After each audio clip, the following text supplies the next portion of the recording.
Welcome everybody to the Building Code, where today we're talking about 5-star Google reviews. Charlie, you got a 5-star Google review on your personal profile? Gosh, I should start one. Yeah. And start tracking reviews. That would actually be a great way for us to just. Actually, I think there's a Black Mirror episode where they literally do that. They let people like review other people. Yeah, and it's like everyone can see what your reviews are, and every interaction that you have with them. Kind of like review. Back in the day in Facebook. Remember, you had like the wall where people could leave comments about you. Yeah, and, like what they think of you. Yeah, yeah. Bring it back. Bring it back, but like public facing. Yeah, and you should watch the Black Mirror episode. But essentially, that review becomes like their new credit score. So you have to have like a certain review. That is to, like go into things. Dystopian. Yeah. But we're not going to be talking. We're not getting into dystopian. We will be talking about 5-star business reviews to grow your business, improve your reputation, improve your brand awareness, ultimately get more deals, have a better client experience, and which feeds the flywheel of getting even more 5-star reviews. That's right. You will not be listening to Zach and I about it because we are not experts, clearly. Who are we? How do reviews work? How do reviews work? Zach, who do we got today? Today, we've got Chris Meeken of the Black Tie Group. They're based out of New Hampshire, which caught my eye because I've always wanted to visit New Hampshire, and I akin it to like what Scotland was like for me, and I'm afraid if I go to New Hampshire, I'll just be like, Chris, you hiring? Yeah. I need a job. I'm moving to New Hampshire. I found paradise. So. How would you like to have a little extra revenue of me living in your basement? Yeah, for sure. I'm extremely on time with my rent payments for sure. Please. No. And what's really interesting is I can only imagine the type of clientele that are going in New Hampshire. My understanding about it is it's a lot of people with second, third homes. So we're gonna get it out a little bit. And I think that is also very important with that level of clientele to kind of get into of like, how do you manage that process and how does Chris implement his business? So let's find out. Yeah, let's get him in here without further ado. Hey, Chris, welcome to the Building Code. It's great to have you here today. I always like to ask our guests when they jump on, as we get to know some people we know a little better than others. How are you? And is this your first podcast? I'm doing well, man. No, I've been on a couple, Brad Levitt, Nick at NS Builders. I've been on with both of them. And then recently I was on with Reset Adaptive, but otherwise, things are good, and the podcast thing's a treat. I love it. Well, we'll since you are a podcast vet, we will debrief with you after, where you can give us constructive criticism on how Zach did. Yeah, we like to ask just so we can like solicit reviews of our performance, sometimes on air, sometimes not. Before we get too much into the kind of the meat and potatoes of today's interview, I would love just a quick background on you, Chris, kind of how you got started in construction, and a little overview of Black Tie Group as well. Yeah. Background: grew up just outside of Boston. Right after high school, I went into the Marine Corps. I was stationed out Camp Pendleton, did a bunch of stuff on ships. Like we were on Navy ships most of the time. I was a scout swimmer with a raid company. And after that, moved back to New England and kind of fell in love with dirt bikes and power sports industry. So kind of cut my teeth in customer service and sales in that world for quite a bit of time. And then I moved on from that a few years back, got into some personal training and growing some businesses in that world and doing some consulting. And then eventually I decided I wanted to go into like a property management / catering to the people around the lake. I had always been handy.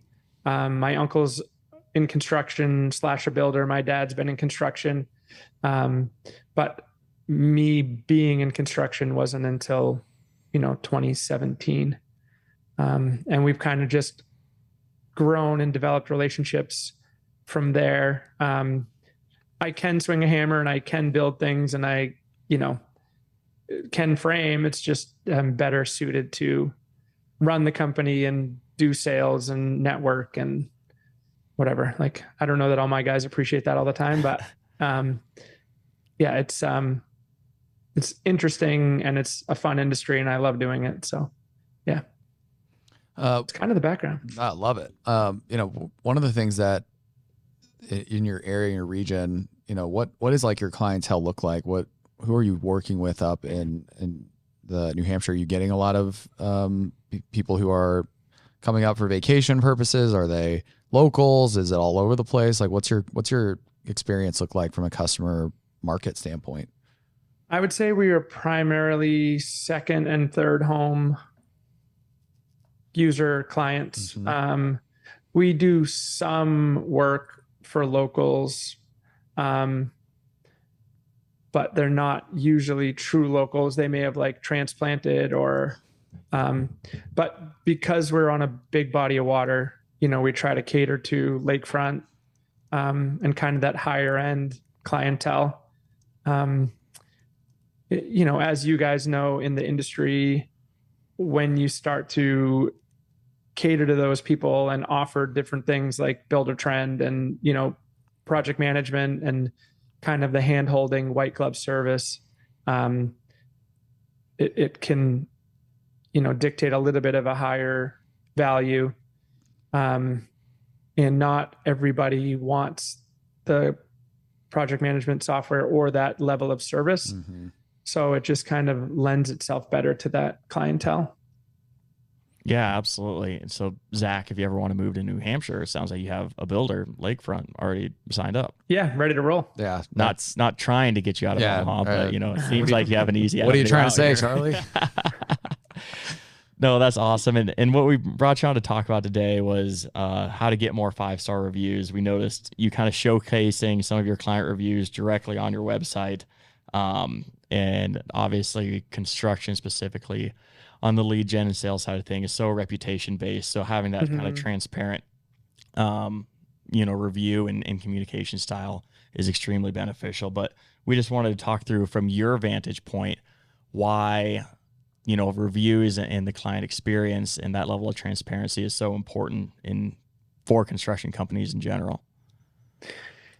Yeah, I think if you're not and some of this is through coaching. So I think we all just, learn as we go, but I don't spend 3% of my revenue on advertising like we are all coached to do. Where it's a small enough community where I'm kind of clicked in so that I don't necessarily have to do that. But the review side of things, especially being kind of the new kid on the block, adds to some validity to who you are and their customer experience, right? So some of those 5-star reviews, if people just are bouncing on the website and they can read at least a small bit of a customer experience, then that gives them, maybe they, click the call button or at least take the phone call to move forward with that next step. And then with that, like the relationships of those people are also helpful because I use those clients kind of as calling cards for the next, sale. So I had a meeting 2 weeks ago with a potential new client and I brought them to a client's project. I'm like, hey, just come over, like walk through the house, check out what we did, see if this is what, what level of work you would want at your house, because we'll get questioned like, oh, are you capable of doing this? And it's like, well, yes. Like, do you want to see? Right. So and I've got a Rolodex of people that I can be like, hey, do you mind if I just stop by with a client? They're looking at, doing a bathroom model. I just want to show them what we did. And yeah, no problem. Come over. So that's huge. That's really unique. That piggybacks on the reviews. Yeah, I think that's really unique. I mean, it starts from the very beginning. It's like stand by your work, right? Yeah. And show what you're doing as opposed to just kind of say what you're doing, which is just very easy to do. And I think with construction, I'm going through this right now. Like I'm trying to find someone to do like not very exciting, but like a drainage. I have a drainage issue in my backyard. So I'm like evaluating the way that they're going about it now as like a Buildertrend employee, like working with contractors. And I'm like looking at their positioning, their documents, they're like, are you willing to like show me examples, all these things. And it really does make a big difference in terms of like that trust and that, ability to kind of say like, this person's going to do what they say they're going to do, not just sell me on something and close the job and move on. Right. 100%. And I think, I'm very, as a business owner, emotionally connected to the experience of my clients. It's also a small network of people. So, we've got this island on the lake called Governor's Island, and it's a pretty, high concentration of wealth. They're all with a name like that. Yeah, they all have like a, internal forum and like a group email and all the things. So For the island? yeah, I don't know what I was expecting, but this is what that's sweet. Yeah. Yeah. So if a contractor goes on there and like high bid somebody, or as we locally call like an FU bid, like that'll run through that like wildfire. And they'll be like, hey, so-and-so from whatever, tried to charge me $12,000 to paint, 2 kitchen doors. Like, don't use them. On the other side of the coin, if you do a good job, then you end up on like their list of recommended, like, hey, we've used them before. They were great. And then when you go down, 8 doors down the same road, you can be like, oh, I was down at 136. I just did their kitchen. This is, you're at 256. Like, oh, we know them.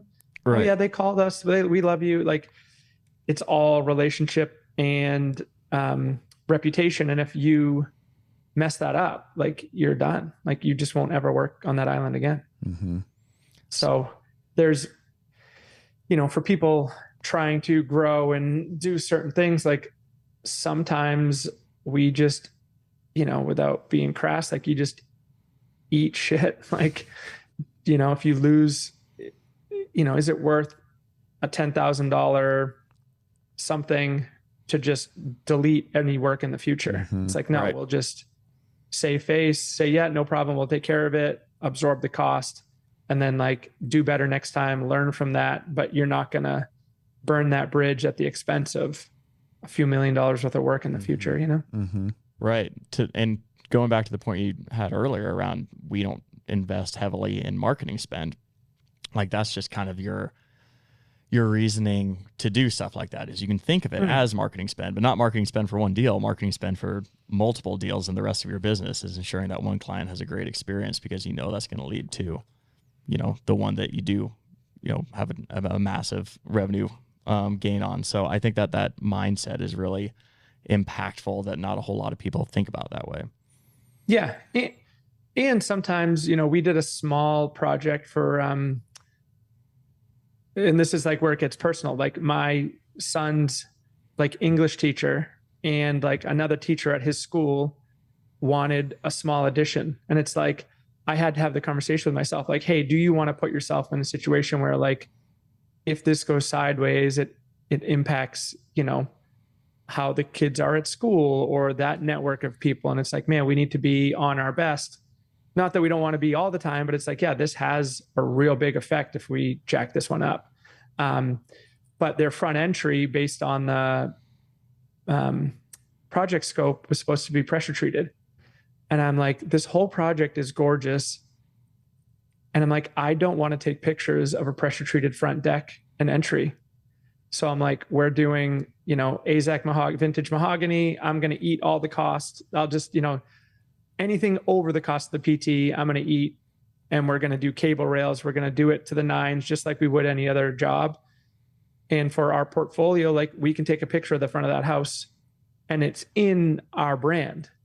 Whereas we were trying to do that job on a budget for them, but it just wouldn't have been. So I'm like, yeah, well, that'll be advertising cost for us. We'll take that 2,500, we'll push it forward. But that's just a decision that, you make kind of in that moment, Yeah, absolutely. I think that another thing I'd love to hear your thoughts on is obviously expectation setting on the front, and ensuring that you have good brand awareness and reputation pays huge dividends to getting new jobs. Once you have that contract signed, what are some of the tenets that you have to ensure that your client has a fantastic customer experience and will ultimately become a promoter for your business post-job completion? I think it's asking often, like, how's it going, or keeping that, line of communication open. And then the guys that have been with me, the past 5 or so years kind of understand that what the customer wants is what we need to provide. But we could also, especially with remodeling, if you trip over rot or you trip over something else, it's like you immediately need to, grab the client and say, hey, look, we just ran into the fact like we can touch the drywall in your house from the outside. Like, this is going to be a problem. I know we were supposed to be here for a deck, but you don't have a ledger. Your bottom plates are gone. 8 out of 10 of these studs are rotted through. How do you want to proceed? Like, what level of moving forward do you want to go to get into this? And we all want to do A-level work, but there's not always A-level budget. So it's like, hey, do you want A-level, B-, B works? Like, we can patch this together and get you back going, or we can rip off 4 feet of all the sheathing around your house, strip the whatever, how do you want to proceed with that? And I think it's just that very transparent communication with the client so that they feel like they're making the decision and you're not just making the decisions for them, helps to foster that, trust and ensure that they have a better experience moving forward. I love that. And then are you actively kind of asking for clients to leave review post job completion, or are you just kind of hoping organically that they're spreading the good news for customers listening to this or contractors listening to this that don't live around Governor Island? How can they go about getting that word of mouth? I could do a better job. The ones I have, I ask. So I don't have it written into my policies and procedures at this moment. Typically what we do have, written in stone is we always get a branded etched Yeti, and we'll always give them, a Yeti with our brand on it. We'll put a card in there, and sometimes we'll ask on that card, if you get a minute, any chance you could write us a, Google review. And then you just hope that they do it. We've never done a paid incentive or a hard arm twist to get I know we just bought a new work truck recently, and the sales guy reached out and texted me. He's like, hey, I'm short 5 Google reviews this month. Any chance you could jump on there and help me reach my numbers? And I'm like, wow, this guy has he's trying to hit metrics for reviews on a monthly basis. I'm like, I don't even put right. I appreciated it, but at the same time, I'm like, yeah, that's a lot of, work to try to drive that, Yeah. So I don't know. Absolutely. I could do better. What about the kind of the flip side of the coin there? I'm sure everyone has, mishaps that happen, or potentially you're working with a client like Zach and his drainage, where he's just being a real annoying presence at all times. I'm gonna be that guy. How do you go about, potentially clients that may have a negative experience in one aspect of things, and ensuring that you kind of right the ship and take care of that experience before they can leave a negative review? I mean, I think I typically try to, I own all of our mistakes. I think becoming defensive or not taking, owning your part in all of it can really add to a bad experience. I try to take a psychological approach and just be like, man, at the end of the day, somewhere we didn't communicate well enough, or somewhere we didn't meet an expectation. And maybe that just wasn't clearly set or clearly explained.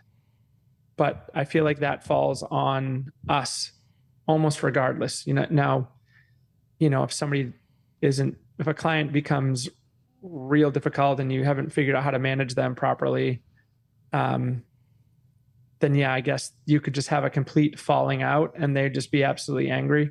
But we haven't gotten there yet. I think the closest to having an dissatisfied customer would be sometimes those lingering punch list things, or a funny warranty issue. And it's you're on to your next big project and your next big fire. And then it's hey, you need this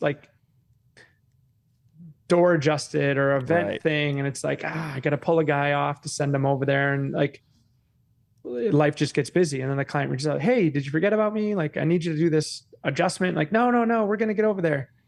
So I do feel bad when like some of those linger on. And I think if there's anywhere where somebody could be a little bit dissatisfied, it would be in that area. But I do try to reach out and be like, no, I haven't, definitely haven't forgot. You're on top of mind. I'm going to get some, like, we do get it. It's just, right. Don't have like a warranty division be like, hey, yeah, I'll send the guy over today. But yeah, otherwise I feel like the day-to-day stuff, we haven't really had an issue where I would see somebody leaving us a negative. I don't think we'd leave the job if we felt like they weren't satisfied. Yeah.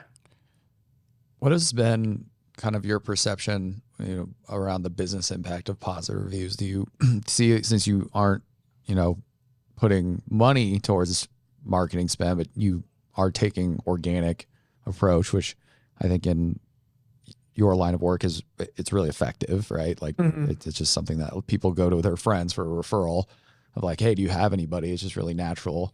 Do you track that? Do you see kind of like those reviews jump off into like a pipeline, like your actual able to say like, okay, I know like my brand is strong. I know these reviews, but I can actually say like, hey, how'd you hear about us? And people are like, I saw your Google reviews. Yeah, I do ask occasionally, like, where did you get our name? And, I'll get my Google, site visit metrics, and some months they're up and I feel like I don't have any phone calls, and other times, it'll be spam, like somebody's emailing me through the website, like, oh, love your brand, you should be selling our clothing. And it's like, that's, you had 5 click-throughs, and I'm like, yeah, and they were all junk. Like, I don't. So as far as if they're coming from a review, I don't know. I think I just use those as supporting documents as to why, we're legit. And I think we're a small enough company and I'm local enough where I can really honestly say, like, my kids are in school in the same town as we are. Like, I'm not going anywhere. Like, I'm fully invested in this area. Like, I would be an idiot to do anything that was counterproductive to the growth of my brand here. I'm not building in Florida while living in New Hampshire, and I could just care less. Like, I see the same people. Like, we wave to the same 5 trucks on the way to work every day. Like, it's not that big. So yeah, I think you're forced to hold yourself to a higher standard, or, I mean, honestly, you'll just get run out of town, or you'll have a bad reputation. I love having, a first 2 or 3 meetings and somebody say, oh yeah, we talked to so-and-so about you, or we heard, great things, or, so-and-so speaks so highly of you guys and the work that you do. Like, that's the best thing that we can hear regardless of a Google review. What about in those situations where you feel like you just kind of missed each other on the expectations? It's bound to happen in any sort of client servicing role. Customers frustrated, they take it out on the internet. Has that ever happened to you? And, if it does, if it did, how would you deal with it? I haven't seen it yet for us. I haven't seen, like, in any of the like forums and stuff, I haven't had anybody badmouth us. In my previous life in other industries and things, definitely dealt with some hate mail or anger towards things. I think even in life, like, you kind of have to take the high road on that. And if you want to be like truly introspective and sit with it, and you feel like there's any part of it that you own, I think you just own it. But if you truly, honestly can sit for a minute and feel like, man, I did nothing wrong in this situation, I think you just have to like let it go and like disengage. I would never advocate for somebody to be like the keyboard warrior. Revenge. This giant. Yeah. All good arguments are settled on the internet. That's just, let's be honest. That's definitely a great way to go about it. Yeah. If you think about the amount of energy and time that you would have to spend to like apply to that and then get in some like debate back and forth. Like I would rather just put my energy into like moving forward and doing better, you know, in business and life. Like, yeah, we'll just learn from this one. And even in those, you can learn like, man, what did we do wrong here? Like, how did we set this up to fail? And what can we do better to not do that, you know, in the future? Maybe it was vetting the wrong client, maybe something, a red flag slipped through that we missed. Like, I mean, that's happened. I think we get some, especially the bigger projects, like as you're coming up in the industry. And I know for me, like starting small, it was like, ooh, a $35,000 deck. It's like, ooh, $100,000 project. And then as scale goes, it's like, ooh, $1 million reno. And then like you tend to ignore like some of the things like, wow, they seem a little bit difficult. Yeah, we'll do it anyway. Right. And then, you know, you get to the 99% and then the wheels start to come off the bus and you're like, remember that red flag? Here it is. Yeah, looking back, the signs were all there. Right. They were all there. Yeah, it's like a bad relationship. That's exactly what popped in my head. It's like, maybe if I just, like, you dumb brain, like, what, you just talked yourself into it. What are you doing? No, I think that's exactly what I think too. It's like, obviously, Buildertrend, we do our best to make every customer as happy as possible. I've been on the end of some frustrated customers in my day. And it is an interesting place to be because you're like, man, I feel like we did everything we could that we did, but like you just can never control what the other person's perspective is and what they're experiencing. And you just try to be really empathetic with them and listen to them, and do the best you can to end amicably. And you just kind of have to move on. Right. And I think for like in contracting, it's not uncommon to kind of get that people, you know, news stories will get run about you sometimes, like, and a lot of, I've talked to builders who've had those situations, you know, God forbid, like lawsuits happen. And a lot of times it just came down to like communication on the front end, you know, like misaligned. And so like reviews are one thing, but as much as too is like put in writing kind of like what the experience is going to be like up front. Cause that prevents so much of the back end, administration that could come with like running a business. Yeah. I think a lot of that, you know, it's easy to say like, yeah, I can build a house, right? It's like, but then how do you create that experience? And what are you, with time and confidence, it's like, what are your non-negotiables? So it's like, okay, if we're doing this, like in the beginning, you kind of are just like a yes person. Like, yeah, we can do that. We can do that. And it's like, well, we want to provide our own kitchen cabinets. Okay. Yeah, that's fine. We want to, and then over time you're like, no, like we're not, right. No. Like I'm providing it or we're not doing it. Or if you're providing it, then I'm still going to put a margin on it because if my hands are touching it, like there's the risk of us damage, like whatever that is. And some people will call that bogus where it's like you're building in like an insurance policy or however you want to word that. But if we have responsibility towards it and my guys have to move it 3 times, like A, we should be paid for our time, and B, there's a risk involved. Right. So it's like, yeah, we're just, you know, going to get paid for that or we're not going to do it. You know, there's some other things as your time becomes more valuable and that comes with age. It's like, you know, to the whole thing with like working for free. It's like you start to put together this process of like, first step is this, second step is this. We don't go past this step until you sign an agreement that says, you know, we're moving forward from this spot to the next one. And here's why. But until you get there, like you have a lot of little bumps along the way, you know?